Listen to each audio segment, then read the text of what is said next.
বাঘ দেখা গিয়েছিল তখন 5 দিন নাকি জঙ্গল বন্ধ ছিল। এখন আমরা করছি man versus wild. Good morning. তো আমরা এখন একটা জঙ্গলের রাস্তার মধ্যে দিয়ে যাচ্ছি, মনে হচ্ছে এটা জলদাপাড়ার জঙ্গল মনে হচ্ছে। তো জানি না, এটা গুগল ম্যাপ দেখে শর্টকাট নিয়েছি জয়ন্তী যাওয়ার জন্য।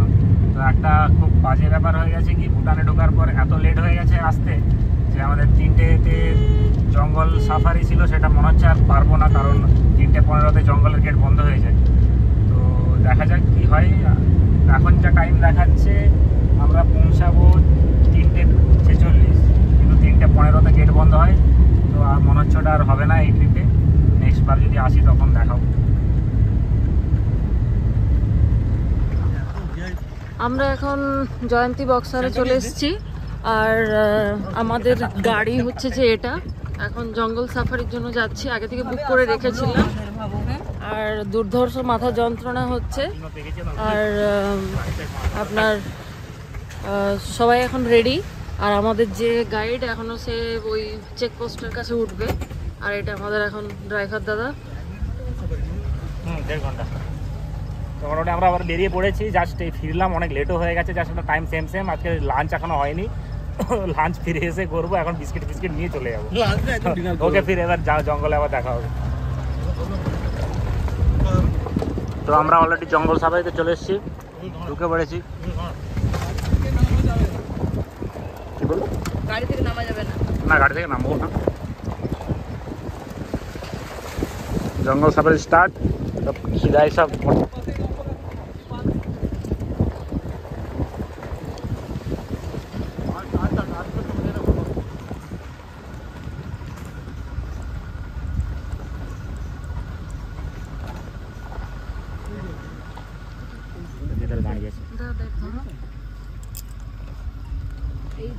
একটা হরিণ, আস্তে কথা বল, একটা হরিণ দেখতে পেয়েছি, ছোট্ট কোনো হরিণ।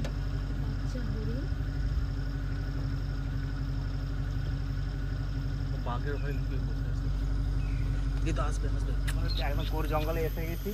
তো একটু গাড়ি থেকে নামার পারমিশন দিয়েছে, তো আমি একটু যাচ্ছি আমরা একটু নদীর দিকে। আর এখানে হলুদ হচ্ছে বাঘ দেখা গিয়েছিল তখন 5 দিন নাকি জঙ্গল বন্ধ ছিল। এখন আমরা করছি ম্যান ভার্সেস ওয়াইল্ড। না, আমি একটু চিন্তা করছি যে ড্রাইভার দাদা আমাদেরকে নামিয়ে দিল। প্রথমে বললো যে জঙ্গলে নামা যাবে না, কিন্তু আমাদের এখানে নামিয়ে দিল। ভাবলাম হয়তো বাঘের খাদ্য হিসেবে। কত সুন্দর, হ্যাঁ কত সুন্দর সুন্দর হচ্ছে যে হলুদ প্রজাপতি, খুবই সুন্দর লাগছে। আর সামনে এটা একটা ছোট্ট ঘর।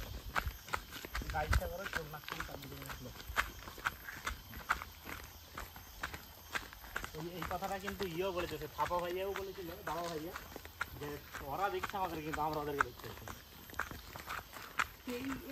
আমাদের এই এক্সপিরিয়েন্সটা, এই জঙ্গল এক্সপিরিয়েন্সটা আমাদের চটকপুরে হয়েছিল। চটকপুরেও জঙ্গলের এক্সপিরিয়েন্সটা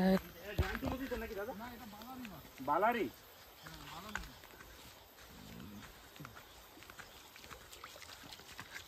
খাবার মতো কিন্তু নয়।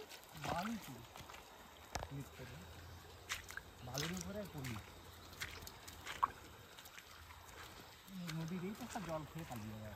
যাই হোক, গাইড থেকে জানতে পারলাম 3 মে থেকে 15 সেপ্টেম্বর পর্যন্ত জঙ্গল বন্ধ থাকে। আমি কারণটা জিজ্ঞাসা করলাম, কারণ আমি ভিডিওতে শুনেছিলাম, কিন্তু বলেনি কারণটা।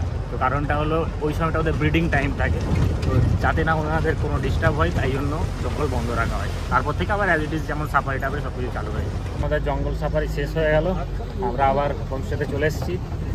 লাঞ্চ করা হয়নি আজকে, আমাদের নাস্তার সময় লাঞ্চ করবো ভাবছি। দেখা যাক কি হয়, তারপর নাইটের ডিনার প্ল্যানিংটাও করতে হবে। তো বাকি আপডেট একটু পরে করছি। এখন আমরা ভাত খাবো।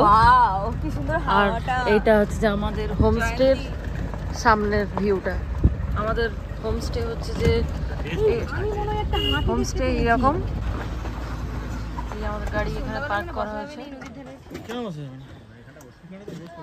আমাদের এখন লাগেজ বের করা হচ্ছে।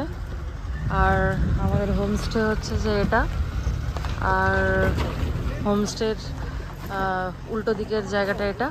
এটা হচ্ছে নদী নিচে, আর উপরে সামনে পাহাড়। এই পাহাড়টার পেছনটাই হচ্ছে ভুটান। এই আমাদের হোমস্টের রুমটা দেখাচ্ছে। এটা এন্ট্রি, আর দুটো বেড দিয়েছে 4 জনের জন্য। আর এখানে একটা মিরর, আর এখানে একটা সুন্দর একটা ডাইনিং। আর ব্যাগটা এখন রাখি। আর বাথরুম হচ্ছে যে এরকম সুন্দর, নিট অ্যান্ড ক্লিন, খুব বড়। আর গিজার কি আছে? না, গিজার নেই।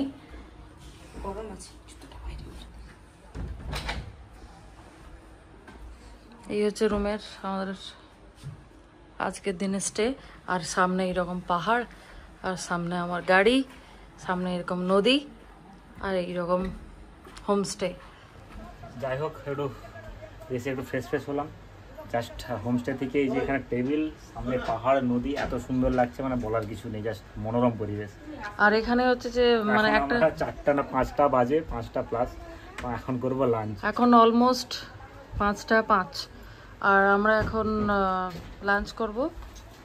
আমাদের টাইম গন্ডগোল হলেও এখন হচ্ছে যে 5টা 5, আর আমাদের এখন লাঞ্চ চলে এসেছে। আমাদেরই ভুল। আর ঋতু তো এখন পাহাড়ে এখন মুগ্ধ হয়ে গিয়েছে।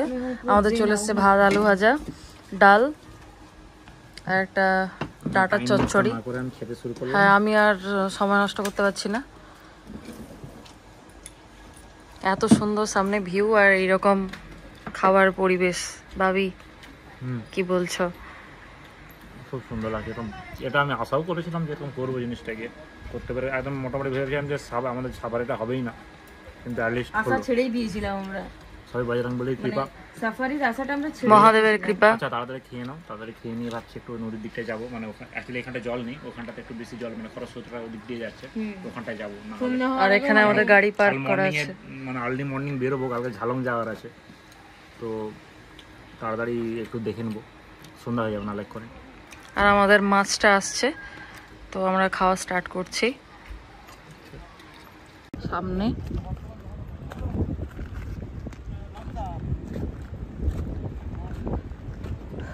আর নদীটা অনেকটা ওইদিকে, আর এখন সন্ধে হয়ে গেছে, এখন আর যাবো না। আচ্ছা, টাইম হচ্ছে 7:58। একটু আগে প্রচুর বৃষ্টি হয়েছে এখানে, একদম মারাত্মক বৃষ্টি। এখনও হালকা হালকা হচ্ছে, আর দেখছি বৃষ্টির পর নদীর গর্জন আরও বেড়ে গেছে। তো খুব সুন্দরই লাগছে। এই ব্যালকনি থেকে হাওয়া আসছে, ঠান্ডা, খুব জাস্ট রিল্যাক্স, একদম টোটাল রিল্যাক্সিং ওয়েদার। আপনারাও আসুন এরকম ওয়েদারে। তো বন্ধুরা, এখন রাতের খাবারের সময় হয়ে গেছে। তো আজকে খাবার হচ্ছে দেশি মুরগির ঝোল, আর তার সঙ্গে ভাত।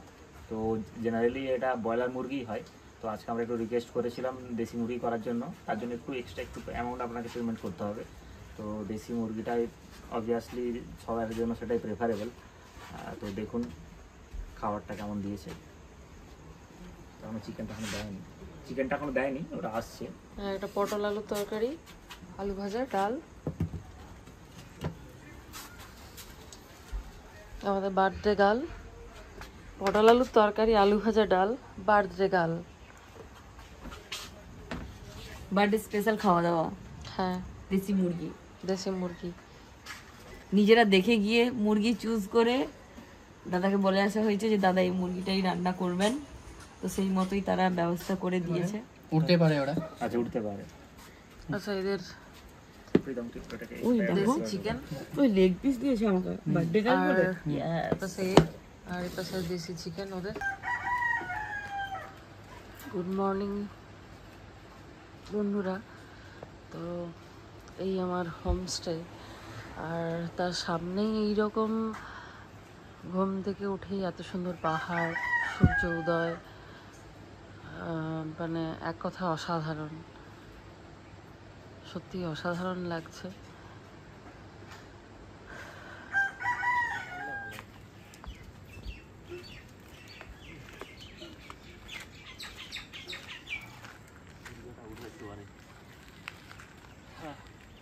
Good morning guys.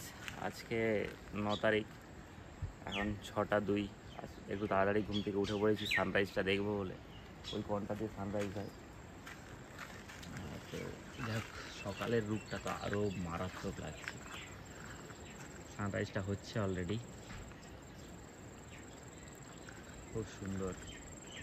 জয়ন্তীর যে ভিউটা নদীর ধার থেকে অবিস্মরণীয়। জাস্ট সকালে পুরো উঠে মানে জানলা দিয়ে যখন দেখলাম ভোরবেলায়, মনটা পুরো ভরে গেল। সকালবেলায় ময়ূরের ডাক জঙ্গল থেকে,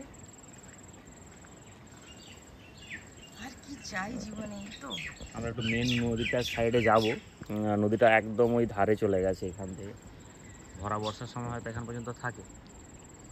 ওই দূরে ওই গাছগুলো যে দেখা যাচ্ছে ওর পরে আছে নদীটা। তো চলুন দেখা যাক, ওখানে যাব, আপনাদেরকে দেখাই কেমন। এই হচ্ছে ভিউ সকালবেলায়। ওই যে বানর বসে আছে, মাথাটা দেখা যাচ্ছে, বোঝা যাচ্ছে এই যে মাথাটা দেখা যাচ্ছে, ওই যে ওই জায়গাটা ঘরের চালের উপর বানর বানর। আর সকালে তো মোটামুটি তাড়াতাড়ি উঠে পড়েছি। আমরা এখন যাবো একটু নদীর ধারটায়। তো এখন যেটা দেখছি, কালকে খুব বৃষ্টি হয়েছিল সন্ধ্যাবেলায়, তো আজকে হালকা হালকা গুড়ি গুড়ি বৃষ্টি পড়ছে। আর মেঘগুলো জাস্ট দেখুন, পুরো পাহাড়ে এসে যেন মানে আটকে রয়ে গেছে, আর যেতে পারছে না সামনে। জাস্ট অসাম লাগছে, অসাম। একটা ওদিকে রেঞ্জটা তো আরও সুন্দর। ক্যামেরায় কতটা বোঝা যাচ্ছে জানি না, বাট চোখ থেকে যখন দেখবেন জাস্ট মনোমুগ্ধ হয়ে যাবে। চলুন ওদিকে যাওয়া যাক, সামনে দেখি কেমন নদীটা। নদীগুলো অনেকগুলো ভাগে ভাগে ভাগ হয়ে গেছে, সরু সরু হয়ে। ধারের দিকে সব থেকে বড় জলের স্রোতটা আছে, তো দেখে আসা যাক। কালকে সন্ধ্যাবেলা একবার ট্রাই করেছিলাম, কিন্তু সন্ধ্যা হয়ে গেছিলো বলে অনেকেই বারণ করলো যে ওই সাইডে কোনো হিংস্র পশুও থাকতে পারে রাত্রেবেলা। তো ওই জন্য আর যাইনি, ফিরে ওই গাছটা থেকে ফিরে পালিয়ে এসেছিলাম। তো আজকে একবার যাবো, কারণ আমাদের বেরোতে হবে একটু কিছুক্ষণের মধ্যেই। তো যাই হোক, ওখানটা দেখে আসি কেমন লাগে, আর আপনাদেরকেও দেখাচ্ছি। চলুন।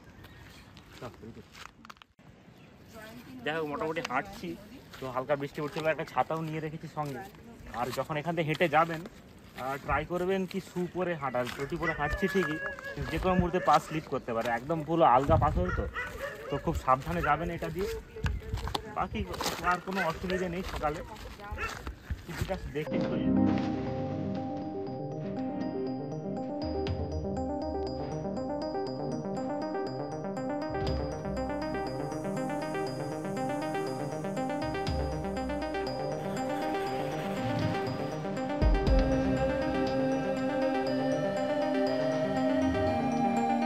আমাদের জল পেরোনো চলছে, নদীটাকে আগে পাঠানো হচ্ছে। জুতো না খুলে যায়, জুতো খুলে গেলে দৌড়াতে হবে এই পাথুরে রাস্তায়।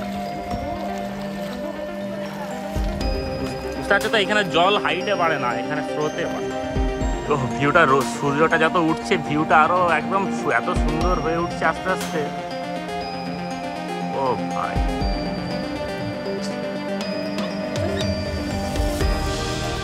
জলগুলো অ্যাকচুয়ালি পরে না, পাহাড়ি নদী খরস্রোতা হয়। অ্যাকচুয়ালি তো এই জলটা ঠিক আমাদের নিচের দিকে নদীতে গিয়ে স্টোর হওয়ার জন্য সেখানে জলটা ধরে রাখে, আর এখান থেকে জলটা খুব স্পিডে নামে। সেখানে দেখবেন চপ্পল পরেও যদি আসেন, চপ্পল যদি বাজে খোলা হয়ে যায়, জলেতে ভেসে খুব স্পিডে বেরিয়ে যাবে। হ্যাঁ, জলটা পাথর গলা জলের জন্য খুব ঠান্ডা জল, খুব সুন্দর।